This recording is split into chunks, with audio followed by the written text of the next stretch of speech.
Clay, a former member of the Special Forces unit in the secret organization known as the Beekeepers, decides to lead a peaceful life and rents a garage from Mrs. Parker, a retired school teacher who lives alone and is involved in a charity organization helping financially disadvantaged women and children. Mrs. Parker is grateful for Clay's kindness and is pleased to have him as her tenant. During dinner with Mrs. Parker, she receives a virus notification warning her hard drive is infected and advises her to contact a provided phone number to prevent permanent damage or data deletion. The number connects her to the headquarters of a criminal gang known for running phishing scams under the disguise of an antivirus company.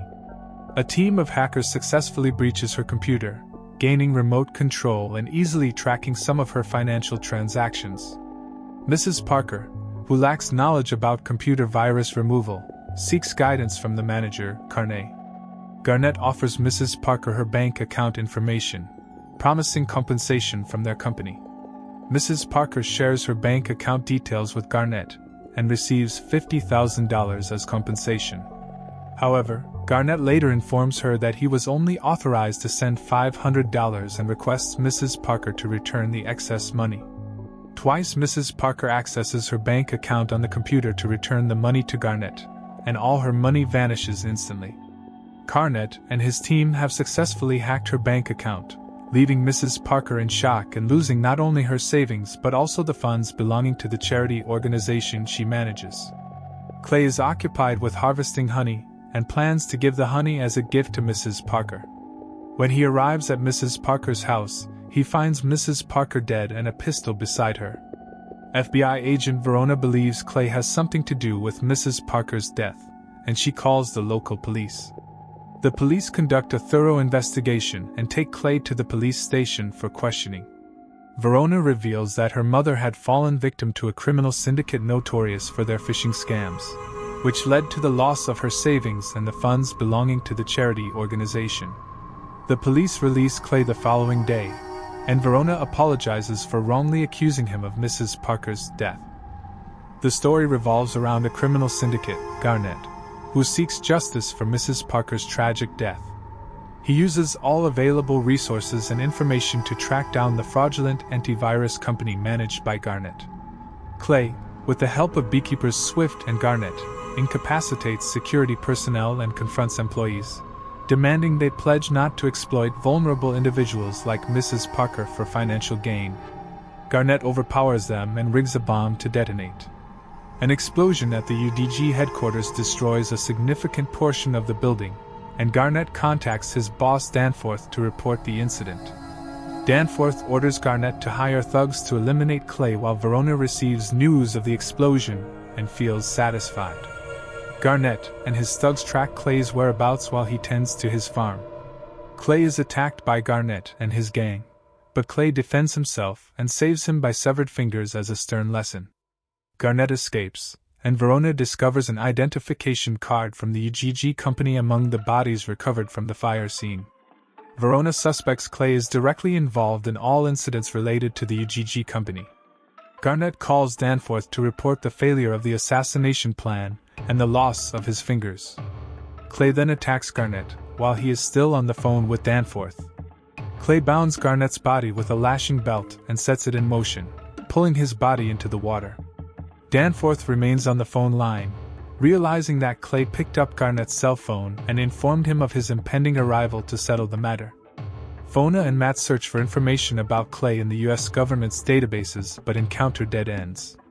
Verona concludes that Clay might be someone who had undergone specialized training within a secretive government organization, which even the FBI was unaware of. Garnet, a high-ranking member of UDG, is found drowned and tied to Clay's truck. Danforth meets with Wallace, a former head of the CIA who oversees his security. Wallace instructs Janet to eliminate Clay, who has retired from the Beekeepers. Janet tasks one of their agents, Anna, with assassinating Clay. Clay is ambushed by Anna but manages to evade the attack and overpower her. He then sets her on fire, causing the gas station to erupt in flames. The Beekeepers inform the CIA that they will remain neutral and not pursue Clay. With this information, Wallace takes matters into his own hands to eliminate Clay. He assembles a team of Special Forces members and discloses the beekeeper's existence to them. He portrays Clay as a rogue agent who poses a significant threat to innocent civilians. Verona and Matt arrive at the burned gas station and discover Anna's unidentifiable body. Clay uses Anna's severed finger to infiltrate her residence and access her computer, tracking the signal from Garnett's phone. Clay gathers weapons and explosives from Anna's place and leaves. Wallace and his special forces reach the 9-point building outside the FBI SWAT team, aware that Clay would strike the building. They allow employees inside the building to continue working as if nothing was wrong. Clay infiltrates the building and blends in with NSU employees, but one of the Special Forces members recognizes him and initiates an attack. Clay skillfully evades their attacks and promises to dismantle the company's owner if it jeopardizes the FBI's safety. In this movie, Rico, a police officer, is tasked with protecting innocent lives from the infamous Danforth Enterprises. The company, owned by the Danforth family, is involved in phishing scams and is owned by the President of the United States. Verona and her partner uncover the truth about Danforth's involvement, which could also pose a threat to the President. Verona and Matt are assigned to apprehend Clay while the SWAT team tightens security for the President and her family. Verona and Matt join Secret Service agents to provide security for the U.S. President and her son, who are hosting a charity event at their beachfront mansion. Wallace, worried about Danforth's safety, hires a group of mercenaries led by Lazarus to infiltrate the estate. Clay successfully infiltrates the estate, incapacitates a SWAT team member, and plants bombs on vehicles before assuming a disguise. Sir Jessica, the President's mother, discovers the extent of Danforth's wrongdoing and decides to expose his actions to Clay and the world. Clay fights his way through the building, injuring Secret Service agents but showing no mercy to the mercenaries hired by Wallace. Clay breaks into the President's office and fatally shoots Pre, who had planted an explosive device on the door. Danforth, panicked, takes his own mother hostage, and Verona attempts to convince him not to harm Jessica or her son. Danforth considers harming his mother to escape, but Clay decides to kill Danforth.